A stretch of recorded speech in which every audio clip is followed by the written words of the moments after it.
എല്ലാവർക്കും ക്രിസ്തയേശുവിൽ എൻ്റെ സ്നേഹവന്ദനം. ഞാൻ നിങ്ങളുടെ ക്യാപ്റ്റൻ സാജൻ ജോൺ. അനുഗ്രഹിക്കപ്പെട്ട ഒരു പ്രഭാതം കൂടെ സ്വർഗത്തിലെ ദൈവം നമുക്ക് ദാനമായി നൽകിയിരിക്കുകയാണല്ലോ. ഈ പ്രഭാതത്തിൽ ഞാൻ നൽകുവാൻ ആഗ്രഹിക്കുന്ന ചിന്ത ദാനിയേൽ പ്രവാചകന്റെ പുസ്തകം 2-ാം അധ്യായം 30-ാമത്തെ വാക്യത്തിൽ ഇങ്ങനെ രേഖപ്പെടുത്തിയിരിക്കുന്നു: എനിക്കോ ജീവനോടിരിക്കുന്ന യാതൊരുത്തനേക്കാളും അധികം ജ്ഞാനം ഉണ്ടായിട്ടല്ല. ഇത് പറയുന്നത് ദാനിയേൽ പ്രവാചകനാണ്. ഒരിക്കൽ നെബൂഖദ്നേസർ രാജാവ് ഭാവിയിൽ സംഭവിപ്പാനിരിക്കുന്നതിനെ കുറിച്ച് ഒരു അസാധാരണ സ്വപ്നം കണ്ടു. അദ്ദേഹത്തിൻ്റെ മസ്തിഷ്ക മണ്ഡലത്തിൽ നിന്ന് അത് പാടെ മാഞ്ഞുപോയി. അദ്ദേഹത്തിന് അത് ഓർത്തെടുക്കാൻ സാധിക്കാതെ വന്നപ്പോൾ രാജ്യത്തിലുടനീളം ആളുകളെ അയച്ച മന്ത്രവാദികളെയും ആഭിചാരകന്മാരെയും ക്ഷുദ്രക്കാരെയും അന്ന് ഏറ്റവും കൂടുതൽ പ്രചാരത്തിലിരുന്ന ഭാഷകളും വിദ്യകളും അറിയാമായിരുന്ന ഏതൊരു കാര്യവും പെട്ടെന്ന് പരിഹരിച്ചിരുന്ന കൽദയർ എന്ന് പറയുന്ന ഒരു വിഭാഗത്തെയും കൂടെ വിളിച്ചു വരുത്തി ഈ സ്വപ്നം പറയുന്നതിന് വേണ്ടി ആഹ്വാനം ചെയ്തപ്പോൾ അവരൊക്കെ തന്നെ ഇതിൽ പരാജയപ്പെട്ടു നിന്ന നിമിഷം ദാനിയേൽ എന്ന ചെറുപ്പക്കാരൻ കൽദയരുടെ ഭാഷയും വിദ്യയും പഠിപ്പിച്ച് അതിനിപുണന്മാരാക്കി തീർത്ത്, അതിസമർത്ഥന്മാരാക്കി തീർത്ത്, അറിവിലും വിദ്യയിലും സമ്പന്നരാക്കി തീർത്ത് രാജ്യത്തിന് വേണ്ടി പ്രയോജനപ്പെടുത്താൻ കൊണ്ടുവന്ന് പരിശീലിപ്പിക്കുന്ന രാജ്യത്തിലെ ചെറുപ്പക്കാരിൽ ഒരുവനായ ദാനിയേൽ ധൈര്യത്തോടെ നെബൂഖദ്നേസർ രാജാവിൻ്റെ അടുത്ത് ചെന്ന് പറയുന്ന വാക്കുകളാണിത്: എനിക്കോ ജീവനോടിരിക്കുന്ന യാതൊരുത്തനേക്കാളും അധികം ജ്ഞാനം ഉണ്ടായിട്ടല്ല ഞാൻ ഈ സ്വപ്നം വെളിപ്പെടുത്തുന്നത്.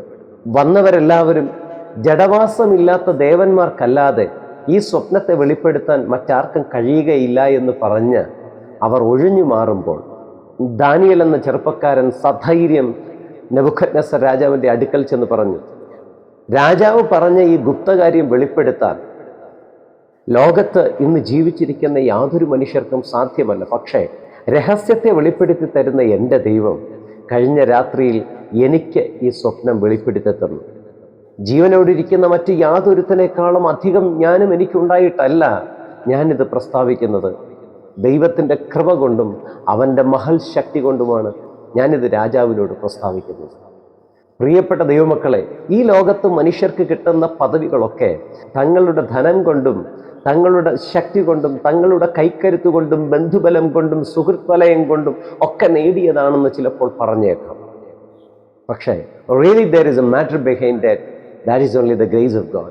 അതിന് പിന്നിൽ വ്യാപരിക്കുന്ന ഒരേ ഒരു കാര്യം മാത്രമേ ഉള്ളൂ, അത് ദൈവത്തിൻ്റെ കൃപയാണ്. ദാനിയേൽ ഇത് വെളിപ്പെടുത്തിയത് ദാനിയേലിന് മറ്റുള്ളവരെക്കാൾ അധികം ജ്ഞാനമുണ്ടായിട്ടൊന്നുമല്ല, പക്ഷേ രഹസ്യങ്ങളെ വെളിപ്പെടുത്തി കൊടുക്കുന്ന ഒരു ദൈവത്തിൻ്റെ കൃപ കൂടെ ഉണ്ടായിരുന്നത് കൊണ്ടാണ്. പ്രിയപ്പെട്ട ദൈവമക്കളെ, നമുക്ക് ഈ ലോകത്ത് ഒരറിവോ ജ്ഞാനമോ ഒന്നുമില്ലെങ്കിലും ദൈവത്തിൻ്റെ കൃപയുണ്ടെങ്കിൽ ചിലയിടത്തൊക്കെ പദവികളോടെ നമ്മൾ നിർത്തും. ആ കർത്താവിൻ്റെ സന്നിധിയിൽ നമുക്കിന്ന് നമ്മളെ തന്നെ സമർപ്പിച്ചു കൊടുക്കാം. നമുക്ക് കണ്ണുകളെ അടയ്ക്കാം, പ്രാർത്ഥിക്കാം. ഞങ്ങളെ കരുണയോടെ സ്നേഹിക്കുന്ന ദൈവമേ, സ്വർഗസ്ഥ പിതാവേ, ഈ പ്രഭാതത്തിൽ ഞങ്ങൾ കർത്താവെ ഒന്ന് വിശ്വസിക്കുന്നു. ഈ ലോകത്ത് ഞങ്ങൾക്ക് എടുത്തു പറയത്തക്ക ഗുണഗണങ്ങളോ എടുത്തു പറയത്തക്ക മഹിമകളോ എടുത്തു പറയത്തക്ക യോഗ്യതകളോ ഒന്നും ഇല്ലെങ്കിലും കർത്താവെ, നിൻ്റെ കൃപയുടെ മറവിൽ ഞങ്ങളെ സൂക്ഷിക്കുന്ന വലിയ കൃപയ്ക്കായി സ്തോത്രം ചെയ്യുന്നു. നീ ഞങ്ങളെ ഓരോ ദിവസവും പരിപാലിക്കുന്നത് അത്രയും മഹത്വകരമായിട്ടാണല്ലോ കർത്താവ്. ദൈവമേ, ഈ ലോകത്ത് ജീവിച്ചിരിക്കുന്ന യാതൊരുവനേക്കാളും അധികം ജ്ഞാനമുണ്ടായിട്ടല്ലല്ലോ ശ്രേഷ്ഠതകൾ അനുഭവിക്കുന്നത്, നന്മകൾ അനുഭവിക്കുന്നത്, അനുഗ്രഹങ്ങൾ അനുഭവിക്കുന്നത്. കർത്താവെ, അതിനൊക്കെ കാരണം കർത്താവിൻ്റെ മഹത്വകരമായ കൃപയാണെന്ന് ഞങ്ങൾ വിശ്വസിക്കുന്നു. ആ കൃപ ഇനിമേലിലും നീ അവിടെ നൽകി പരിപാലിക്കണമെന്ന് പ്രാർത്ഥിക്കുന്നു. എല്ലാ ദൈവമക്കളെ അനുഗ്രഹിക്കും യേശു ക്രിസ്തുവിന് അധികാരമുള്ള നാമത്തിൽ തന്നെ പിതാവേ, ആമേൻ.